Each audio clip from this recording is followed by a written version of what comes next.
Hello दोस्तों, आज हम बात करेंगे अरस्तू के द्वारा जो संविधानों का वर्गीकरण किया है उसके बारे में।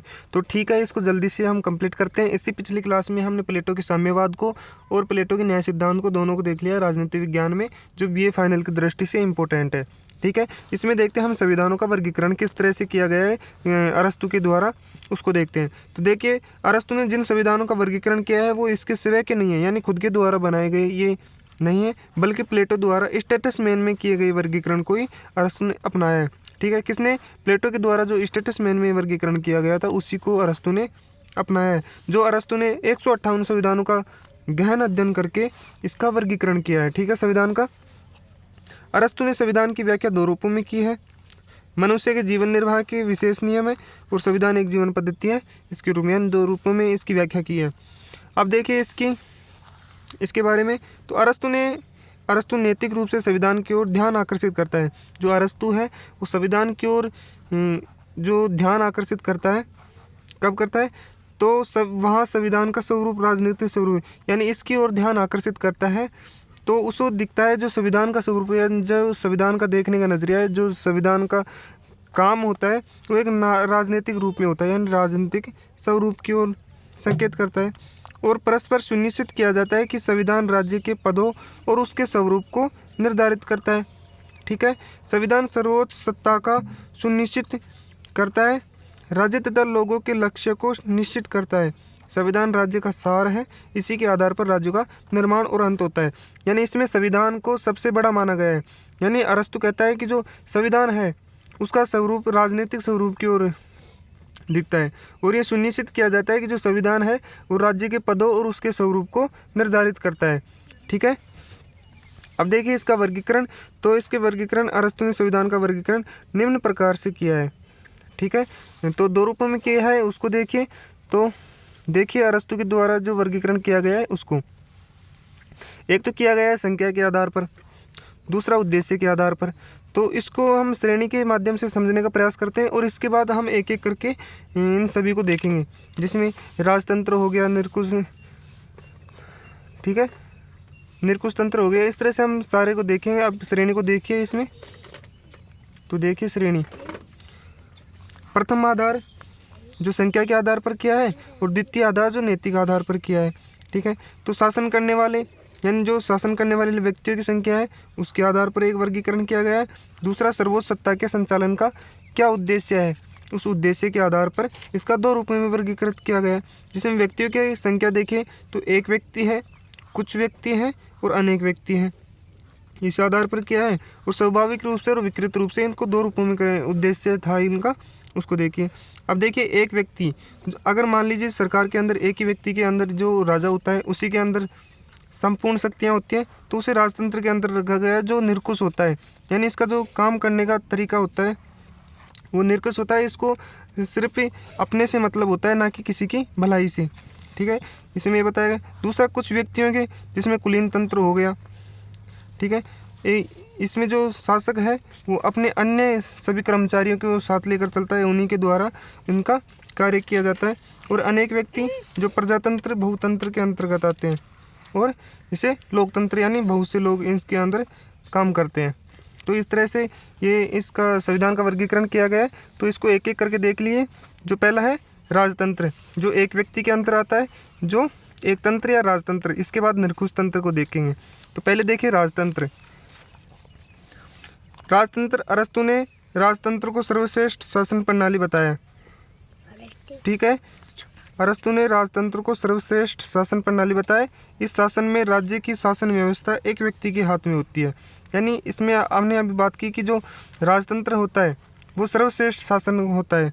ठीक है, इस शासन में राज्य की शासन व्यवस्था एक ही व्यक्ति में, यानी एक ही व्यक्ति के द्वारा संपूर्ण शासन को संभाला जाता है, यानी उसी के एक के हाथ में होते हैं। जिसमें राजा का लक्ष्य प्रजा की भलाई करना होता है। राजा सद्गुणों से युक्त होना चाहिए। शासन व्यवस्था सर्वोत्तम आदर्श वाली होनी चाहिए। शासन व्यवस्था सर्वोत्तम आदर्श वाली होनी चाहिए, यानी दो बार लिखा है ये लाइन। यानी जो सर्वोच्च आदर्श है, वो जो शासन व्यवस्था है वो सर्वोत्त आदर्श वाली, यानी एक तरह से सिंसियरली बोल सकते हैं, वो इसके अंदर होनी चाहिए। इसको 5 रूपों में, यानी 5 प्रकारों में बांटा गया है। जिसमें एक स्मार्ट मॉडल का राजतंत्र, दूसरा बर्बर जातियों में पाया जाने वाला राजतंत्र, निर्वाचित राजतंत्र, वीर युग के राजतंत्र, निरपेक्ष राजतंत्र। यानी इस तरह से इसको 5 भागों में बांटा गया है। ठीक है, जो दिख गए होंगे। निरकुश तंत्र, निरकुश तंत्र देखिए, इस शासन व्यवस्था में शासक प्रजा के हितों की उपेक्षा करता है। ठीक है, जो शासक है, जो शासन व्यवस्था है उसमें शासक जो होता है वो प्रजा के हितों की उपेक्षा करता है, यानी उनके विपरीत जाता है और अपने हित में शासन का संचालन करता है, यानी सिर्फ अपना हित देखता है वो शासन संचालन करने के अंदर। यह राजतंत्र का विकृत रूप है। इसका लक्ष्य सार्वजनिक भलाई नहीं किंतु स्वार्थ सिद्ध बना है। ठीक है, कुलीन तंत्र, कुलीन तंत्र को देखिए, जिस राज्य में शासन सत्ता कुछ व्यक्तियों के हाथों में हो और शासन व्यवस्था का प्रयोग कानून के अनुसार हो उसे कुलीन तंत्र कहते हैं। यानी कुलीन तंत्र में किस तरह से बताया गया है, यानी जिस राज्य में शासन सत्ता कुछ व्यक्तियों के हाथों में होती है कुलीन तंत्र के अंतर्गत, और जो शासन व्यवस्था का प्रयोग होता है वो कानून के अनुसार होता है, यानी जो शासन व्यवस्था होती है उसका प्रयोग किसके द्वारा होता है, कानून के द्वारा होता है, उसे कुलीन तंत्र कहते हैं। ठीक है, दोबारा देखिए, जिस राज्य में शासन सत्ता कुछ व्यक्तियों के हाथों में हो और शासन व्यवस्था का प्रयोग कानून के अनुसार हो उसे कुलीन तंत्र कहते हैं। ठीक है, समझ में आ रहा होगा। और नोट्स कैसे लगे कमेंट में ज़रूर बताना। अरस्तु के दृष्टिकोण से कुलीन तंत्र लोकतंत्र और धनिक तंत्र के मिश्रण से निर्मित विधान है, जिसमें 3 तत्व होता है, स्वतंत्र जनन, संपत्ति और योग्यता। ठीक है, कुलीन तंत्र में होते हैं स्वतंत्र जनन, संपत्ति और योग्यता। ठीक है, जो राज्य के कई लोगों के हाथों में होता है, यानी कुछ लोगों के हाथों में होता है। अब देखिए धनिक तंत्र, इसको देखिए, इस शासन व्यवस्था में सुसंपन्न व्यक्ति शासन करते हैं, यानी जो धनिक तंत्र है इसमें जो लोग शासन करते हैं वो सुसंपन्न होते हैं, यानी सभी कार्यों में संपन्न होते हैं, वो व्यक्ति यहाँ पे शासन करते हैं। ये स्वरूप अल्पमत में होते हैं, जो ये व्यक्ति होते हैं स्वयं अल्पमत में होते हैं। शक्तिशाली वर्ग के होने के कारण संपूर्ण शक्तियाँ इन्हीं के हाथों में होती है, यानी जो शक्तियाँ होती हैं वो संपूर्ण शक्तियाँ किन के हाथों में होती हैं, इन्हीं के हाथों में होती है। संपत्ति के स्वामियों की संख्या कम पड़ जाती है, किंतु वंश परंपरा के आधार पर संपन्न लोगों को शासन कार्य में हाथ लगाने का अवसर मिल जाता है। ठीक है, अब देखिए सर्व प्रजातंत्र, इसको भी देख लीजिए। जो सर्व प्रजातंत्र का अर्थ सारी जनता का तथा सारी जनता के हितों के लिए किया जाने वाला शासन सर्व प्रजातंत्र कहलाता है। यानी इसको दोबारा देखिए, जो सर्व प्रजातंत्र का अर्थ सारी जनता का तथा सारी जनता के हितों के लिए, यानी संपूर्ण जनता है राज्य के अंदर, उन सभी के हितों के लिए किया जाने वाला शासन या सर्व प्रजातंत्र कहलाता है। ठीक है, हमें यह याद रखना चाहिए कि मध्यम वर्गीय शासन में अतिवादिता को पसंद नहीं किया जाता है। ठीक है, जो सर्व प्रजातंत्र के अंतर्गत आता है। अब इसी के आगे देखिए, जो सर्व प्रजातंत्र के अंतर है, साथ ही राजतंत्र व कुलीन तंत्र की अपर्याप्तता को ध्यान में रखकर उसका मिश्रण किया गया है। अतः अरस्तु ने संविधान के 3 प्रकार बनाए गए हैं। ठीक है, प्रजातंत्र के अंतर्गत धनिक तंत्र व प्रजातंत्र के तत्व पाए जाते हैं। ठीक है, उपरोक्त दोनों का माध्यम निकाला लिया जाता है, यानी जो ये प्रजातंत्र है इसके अंदर एक मध्य मार्ग होता है जो दोनों के अंश के आंशिक रूप से अपनाया जाता है। ठीक है, जैसे शासक का चुनाव करते समय धनिक तंत्र के नियमों को अपनाया जाता है। ठीक है, यानी शासन का जब चुनाव करते हैं तब धनिक तंत्र के किसको अपनाया जाता है, नियमों को अपनाया जाता है। ठीक है, धनिक तंत्र में हमने क्या किया था कि जो सुसंपन्न लोग हैं उनके द्वारा ये कार्य किया जाता है, वही धनिक तंत्र था, और मतदान करवाया जाता है। ठीक है, इन लोगों के द्वारा, धनिक तंत्र के द्वारा। साथ ही प्रजातंत्र के नियमों को अपनाते हुए संपत्ति संबंधी कोई योग्यता नहीं रखी जाती है। ठीक है, अब देखिए लोकतंत्र, जो अंतिम है, लोकतंत्र, प्रजातंत्र या भीड़ तंत्र, इसको 3 रूपों में जाना जाता है। प्लेटो की भांति अरस्तु भी प्रजातंत्र का आलोचक है। ठीक है, किंतु फिर भी अरस्तु के अनुसार इस व्यवस्था का सबसे बड़ा दोष ये है कि इसने निरपेक्ष समानता को अपनाया जाता है, सभी नागरिक समान माने जाते हैं। ठीक है, किसके अंदर, लोकतंत्र के अंतर्गत सभी नागरिकों को समान माना जाता है और यानी निरपेक्ष समानता को अपनाया जाता है। अरस्तु ने प्रजातंत्र का वर्गीकरण आर्थिक आधार पर और गुणों के आधार पर किया है।